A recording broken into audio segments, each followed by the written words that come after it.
Hello friends, मैं आप सब लोगों का अपने इस एजुकेशनल चैनल पे हार्दिक अभिनंदन करता हूँ।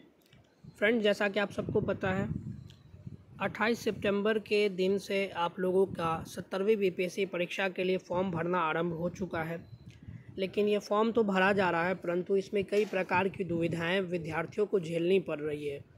सबसे प्रमुख और सबसे पहली जो दुविधा है वो ये है कि ओटीआर में किसी भी प्रकार का कोई भी एडिट का ऑप्शन वहाँ पर देखने को नहीं मिल रहा है। वहाँ पर जो है वो अगर वो किसी भी चीज़ में एडिट करना चाहते हैं या फिर अपने नए डॉक्यूमेंट को वो अपडेट करना चाहते हैं तो इनमें उनको बहुत सारी कठिनाइयों का सामना करना पड़ रहा है। बहुत सारे विद्यार्थियों ने आयोग को मेल किया है और फ़ोन के माध्यम से जो है उनसे कांटेक्ट करने की कोशिश की है, लेकिन आयोग ने जो अपना हेल्पलाइन नंबर दिया है वो भी जो है वो एक्टिव नहीं है, उस पर भी बात नहीं हो रही है। तो बात अब यहाँ पे आती है कि विद्यार्थियों की इस समस्या को किस प्रकार से दूर किया जाए। तो कई सारे जो पत्रकारगण हैं वो कल बीपीएससी भवन की तरफ उन्होंने कूच किया था और वो लोग पहुँचे थे वहाँ।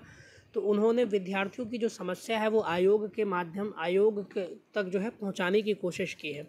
अब देखना ये है कि आयोग इस पर किस प्रकार से प्रतिक्रिया देती है। क्या वो इसमें फॉर्म को एडिट करने के कोई ऑप्शन को ऐड ऑन करती है या फिर वो ऐसे ही विद्यार्थियों को छोड़ देती है।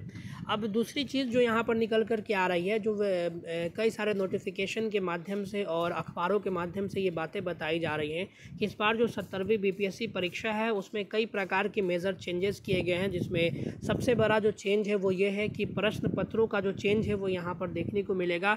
कई प्रकार के प्रश्न यहाँ पर बनाए जाएंगे, ए से लेकर के ऐसा अनुमान लगाया जा रहा है या न्यूज़पेपर्स के माध्यम से ऐसा कहा जा रहा है। ए से लेकर के जेड तक के सेट्स में प्रश्न तैयार किए जाएंगे और हर ज़िले में अगर मान लीजिए एक ज़िले में अगर 3 से 4 सेंटर है तो हर सेंटर पर अलग अलग प्रश्न जो है आवंटित किए जाएंगे। तो इस प्रकार की कई सारी तैयारियां जो है वो बीपीएससी जो है वो 70वीं बीपीएससी परीक्षा को लेकर के कर रही है।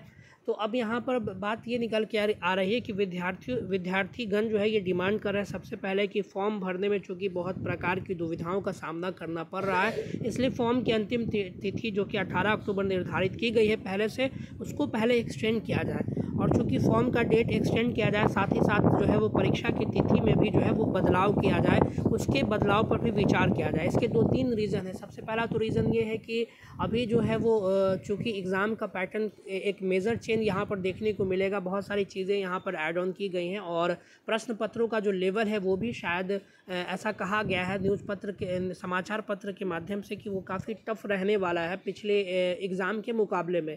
तो विद्यार्थीगण ये डिमांड कर रहे हैं कि उनको थोड़ा सा और समय मिल जाता तो उनकी तैयारी में जो है वो काफ़ी आसानी हो जाती।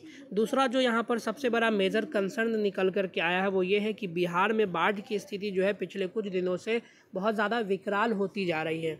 तो यहाँ पर बाढ़ की स्थिति जो है दिन प्रतिदिन ख़राब होती जा रही है और विद्यार्थियों को आवागमन में और साथ ही साथ सेंटर निर्धारित करने में आयोग को भी जो है वो पापड़ बेलने पड़ सकते हैं, क्योंकि बहुत सारे क्षेत्रों में अभी भी बाढ़ का पानी जो है घुस गया है या जो है इस स्थिति में है कि वहाँ बाढ़ का पानी जो है एग्ज़ाम होते होते या उस समय तक वहाँ पर पहुँच जाए।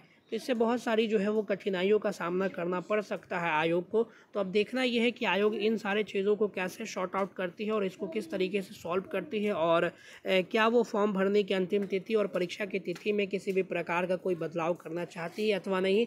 ये सारी चीज़ें आपको 5 से 7 दिन के भीतर स्पष्ट हो जाएंगी। अभी फ़िलहाल आप ये मान करके चले कि आपका फॉर्म भरने की अंतिम तिथि 18 अक्टूबर है और परीक्षा की जो तिथि है वो 17 नवंबर है। इससे ज़्यादा आप कुछ भी ना माने। और बहुत सारे न्यूज़ चैनल्स या यूट्यूब वाले ये दावा कर रहे हैं कि परीक्षा डेट एक्सटेंड होगा।